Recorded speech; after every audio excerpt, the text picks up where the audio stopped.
आपण पाहत आहात नाशिक खबर न्यूज, जनतेचे हक्काचे व्यासपीठ। पर्यावरण संतुलनासह विकासाला गती, संयुक्त बैठकीत प्रशासनाची ग्वाही।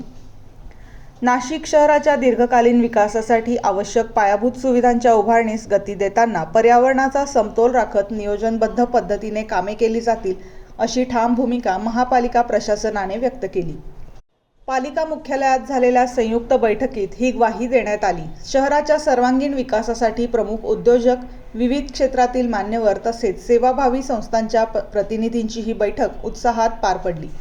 विकास आणि पर्यावरण यामध्ये संतुलन राखण्यावर भर देत पर्यायी वृक्षारोपणालाही प्राधान्य दिले जाईल, असे प्रशासनाने स्पष्ट केले। महापौर हिमगौरी आडके यांनी प्रलंबित प्रश्नांना प्राधान्याने सोडवून विकास प्रक्रियेला गती देण्याचे आश्वासन दिले।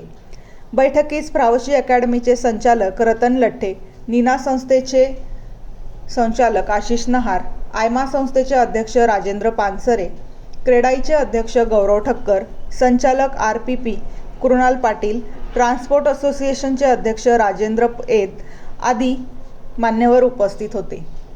तसेच ग्राहक संरक्षण संघाचे प्रतिनिधी तिलाय देवळे, भोसला मिलिटरी स्कूल, श्री गुरुजी रुग्णालय, हिरवांकूर पानसरे यांसारख्या विविध सामाजिक संस्थांचे प्रतिनिधीही उपलब्ध होते।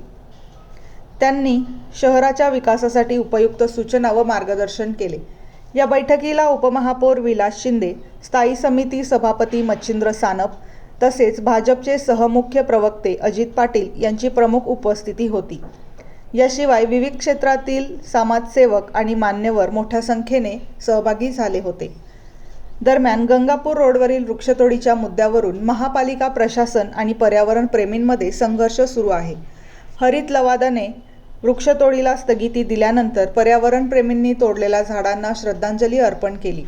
या पार्श्वभूमीवर आयोजित ही बैठक विशेष महत्त्वाची मानली जात आहे। आपल्याला एकट्याला पुढे जायचं असेल तर एकटं चालावं लागतं, पण सगळ्यांना बरोबर घेऊन चालण्याचं जे यश आहे ते खूप मोठं असतं आणि म्हणून नाशिककर म्हणून सगळ्यांनी एकत्रित येऊन नाशिकला हरित बनवण्यासाठी आम्ही संकल्प केला। विरोधकांच्या खूप साऱ्या बैठका झाल्या, आम्ही स्वतः तिथे जाऊन उपस्थित राहिलो, त्यांना सगळ्या गोष्टी सांगितल्या, पण प्रत्येक वेळेस विरोधकांचा चेहरा बदलत गेलाय। आपण स्वतः पण बघू शकता की काही ठिकाणचे येऊन सांगणारे वृक्षप्रेमी ते वेगळे होते, आता पण ते वेगळे।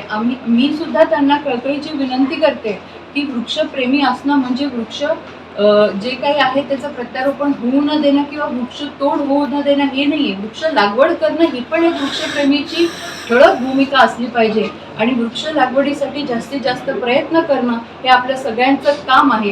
कारण वृक्ष जर वाढली तर नाशिकचं वातावरण, तर ह्या ग्लोबल वॉर्मिंगचं जे काही संकट आता पूर्ण जगापुढे आहे ते आपण कमी करू शकतो।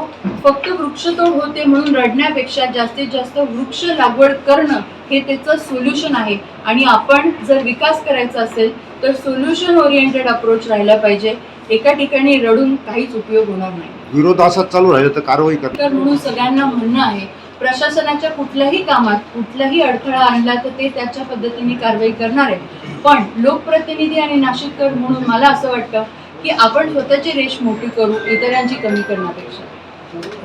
काळामध्ये नाशिककरांच्या काय अपेक्षा आहेत या जाणून घेण्याकरता एक बैठक इथे, जे नाशिकमध्ये चांगलं योगदान ज्यांनी केलं आहे, मग ते शिक्षण क्षेत्रातले असतील, अतिशय चांगल्या शिक्षण क्षेत्रातल्या संस्था, NGO, इंडस्ट्रियलिस्ट, त्याच्यानंतर क्रेडाई असेल, आयमा, नीमा, त्यानंतर अनेक महिलांचे NGOs, मग गुरुजी रुग्णालय असतील, भोसला मिलिटरी स्कूल असे सगळ्यांचे प्रतिनिधित्व करणारे सगळेजण इथे उपस्थित होते आणि नाशिकाच्या विकासामध्ये कैक वर्षापासूनच यांचा हातभार लाभलेला आहे। असे सगळेजण आज खरं तर नाशिककर म्हणून इथे या बैठकीला उपस्थित होते।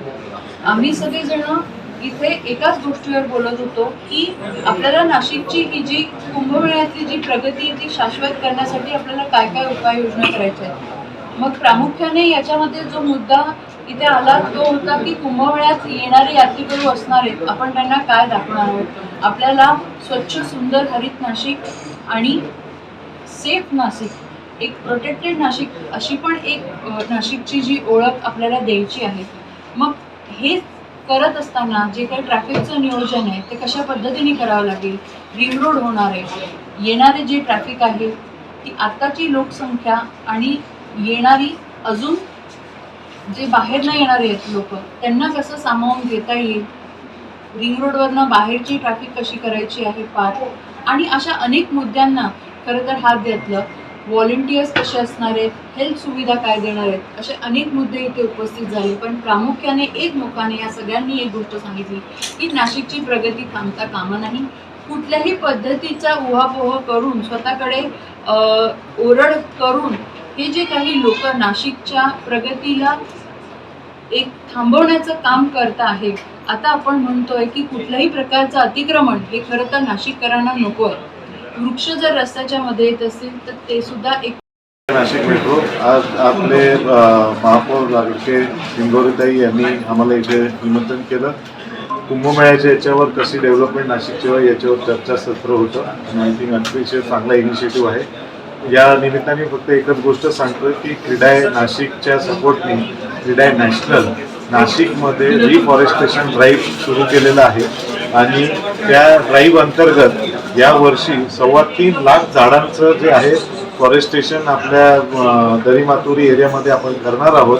66,000 झाडांचं प्लांटेशन ऑलरेडी झालेलं आहे आणि टोटल या रिफॉरेस्टेशन ड्राईव्हमध्ये in the next 3 to 4 years CREDAI नॅशनलच्या माध्यमातून साधारण 15,000 एकरचं रिफॉरेस्टेशन इथे होणार आहे. थँक्यू. ओके. अशी बैठक पार पडली. या बैठकीचं मुख्य कारण जे येऊ घातलेला कुंभमेळा आहे म्हणजे सस्टेनेबल ग्रोथ आपल्याला ज्या अनुषंगाने करायची आहे त्या संदर्भात ही बैठक होती.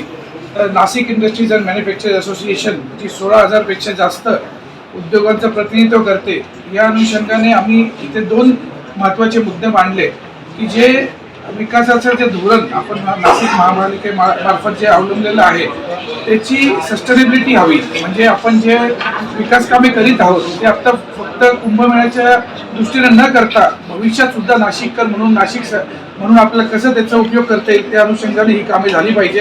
त्याची क्वालिटी अत्यंत चांगली राहायला पाहिजे. आणि दुसरं सर्वात महत्त्वाचं जे आज आपण बघतोय का अत्यंत मुख्य असा मुद्दा नाशिककरांसाठी झालेला आहे की आपल्याला नाशिक हरित सुद्धा ठेवायचं आहे आणि विकास सुद्धा साधायचा आहे.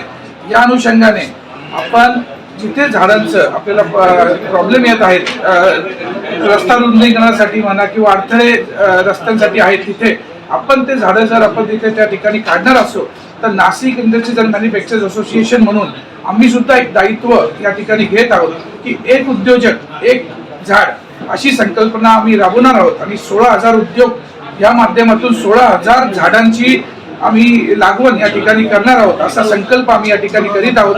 आणि प्रत्येक नाशिककरांचं जे स्वप्न आहे, जी इच्छा आहे की आपलं नाशिक स्वच्छ राहावं, हरित राहावं, यासाठी आम्ही सुद्धा आपण महापालिकेमार्फत आपण काम करणार आहोत आणि आपलं नाशिक हरित आणि ग्रीन कसं राहणार आहे त्या सुद्धा आम्ही काम करणार आहोत. तर मी माननीय महापौरांचं या ठिकाणी अभिनंदन करतो तर त्यांनी ही मीटिंग घडवून आणली आणि असंच आपण प्रगतीपथावर नाशिक आपण ठेवूया आणि आपलं नाशिक स्वच्छ आणि हरित कसं राहील यासाठी आपण सर्व प्रयत्नशील राहूया. धन्यवाद.